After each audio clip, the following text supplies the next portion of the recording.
Every crisis creates losers. But it also creates a small group of people who quietly get richer. The difference? They know where to stand when the world is falling apart. Welcome to Economic Deep Dive, where we break down the world's biggest financial events and the hidden economic truths shaping our lives. In today's video, we're uncovering one of the most overlooked secrets in financial history: 3 positions that have survived every major crisis since 1929.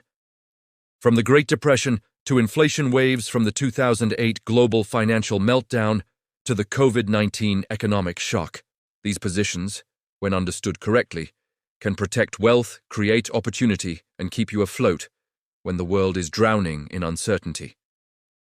Get ready for a clear, powerful, and engaging journey into how global markets, money systems, and real-world events truly connect. Stay till the end to understand the full story. Every crisis brings chaos, fear, and destruction.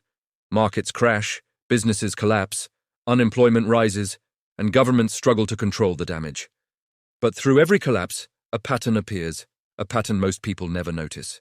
While the world panics, a small group of informed individuals shift into positions that historically not only survive crises, but often grow stronger because of them. These positions aren't magic. They're not secret codes, and they're not financial tricks. They are deeply rooted in economic behavior, human psychology, and how money flows during fear. And once you learn them, you'll start seeing the economy with a new lens. To understand these positions, we must travel back to 1929, the year the world witnessed one of the worst market crashes in history. Overnight, fortunes disappeared, families broke apart. Companies that looked invincible suddenly collapsed like paper buildings in a storm. But even in that chaos, 3 types of positions quietly held their ground. They didn't require high-level economics degrees or secret insider knowledge. They were simply rooted in what people always need, even during panic. The first position that survived the Great Depression was essential commodities. When thousands lost their jobs and industries fell apart, one thing didn't stop: human needs. Food, water, basic household items, people still needed them. Investors who shifted into companies producing essentials found stability, while others lost everything. The lesson was simple. In every crisis, the world may become uncertain, but human needs do not. The second position was cash and liquidity. While the stock market was burning, those who had easy access to cash found opportunities everywhere. Prices of assets, land, businesses, equipment fell dramatically.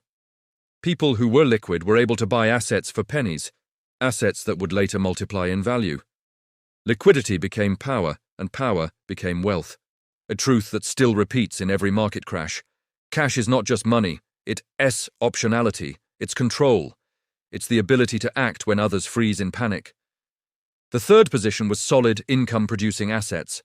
Not flashy stocks, not speculative bets, but real, tangible, slow-moving assets that continued generating consistent returns even when the world was breaking.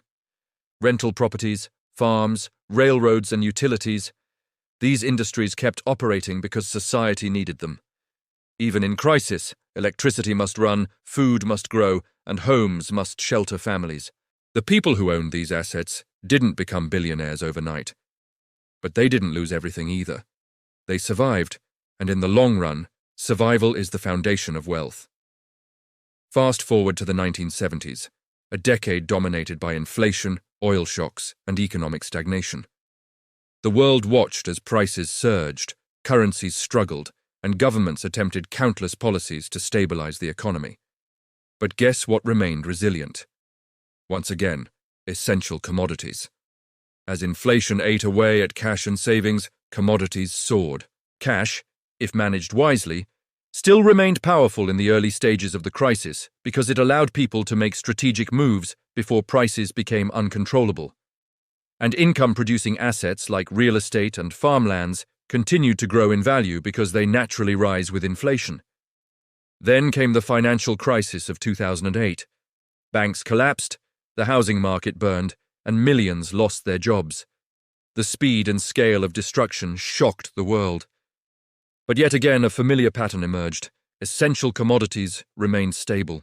Cash holders had buying power when the market hit rock bottom. And those who owned income-producing assets, especially rental properties and essential service companies, not only survived, but often recovered faster than the rest of the economy.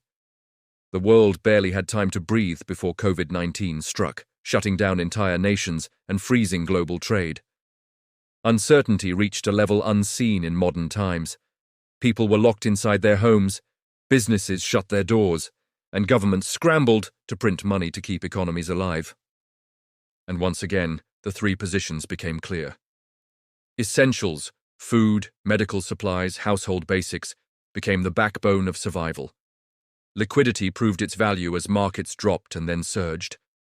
And income-producing assets, especially digital and essential services, became safety nets for investors who understood history's repeating cycle.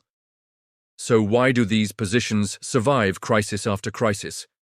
Because they tap into fundamental truths about human behavior. In uncertainty, people spend on survival, not luxury. In fear, they hold cash, not risk. In collapse, they rely on essentials, not speculation. Crises reveal what truly matters, and the three positions simply align with these natural reactions. But the bigger question is, how can you use this today?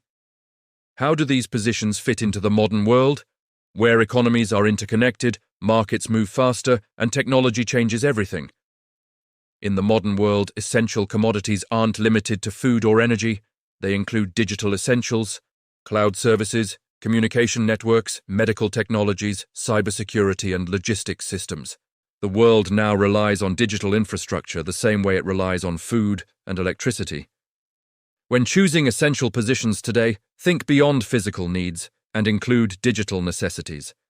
The second position, cash and liquidity, has become even more powerful today. Markets move faster, opportunities appear quickly, and corrections happen overnight.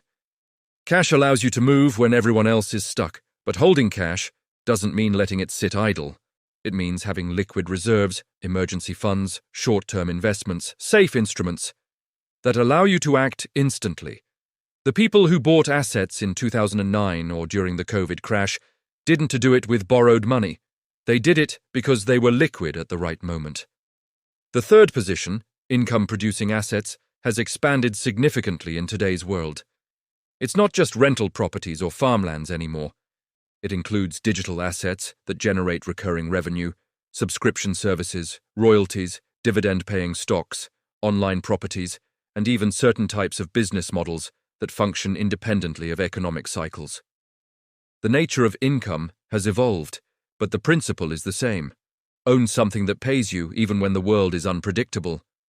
Whenever you study history, you find that the people who survive, and often thrive, during crises are not gamblers. They are not people chasing the hottest stocks or the loudest headlines. They are people who understand these three positions deeply and build their strategies around them. They understand that wealth is not built in calm times. It is built in storms. And to build in storms, you must stand in places that don't collapse with the wind. We often think of crises as purely destructive events, but history tells a different story. Crises are also redistribution events. Wealth doesn't disappear. It moves. It flows from the unaware to the aware, from the unprepared to the prepared, from panic sellers to calm strategists, and the people who know how to position themselves become the new winners when the world resets. These three positions survived 1929 because they were tied to reality. They survived inflation because they held intrinsic value. They survived 2008 because they didn't rely on speculation. They survived COVID because they aligned with how society functions. And they will survive the next crisis, whatever form it takes, because human behavior never really changes. When the world panics, these positions stand firm. When markets fall, they remain grounded. When uncertainty rises, they become anchors of stability. And if you build your financial life with these principles at the core, you don't just survive crises, you use them. The next crisis will come. That's not a prediction, it's a guarantee. But when it does, you don't need to fear it. You just need to stand where history has stood 100 times before. And as always, thank you for joining Economic Deep Dive, where we analyze the patterns the world misses, uncover the truths hidden beneath financial events, and give you the tools to understand how money power and global markets truly work. Stay tuned, because this journey has only just begun.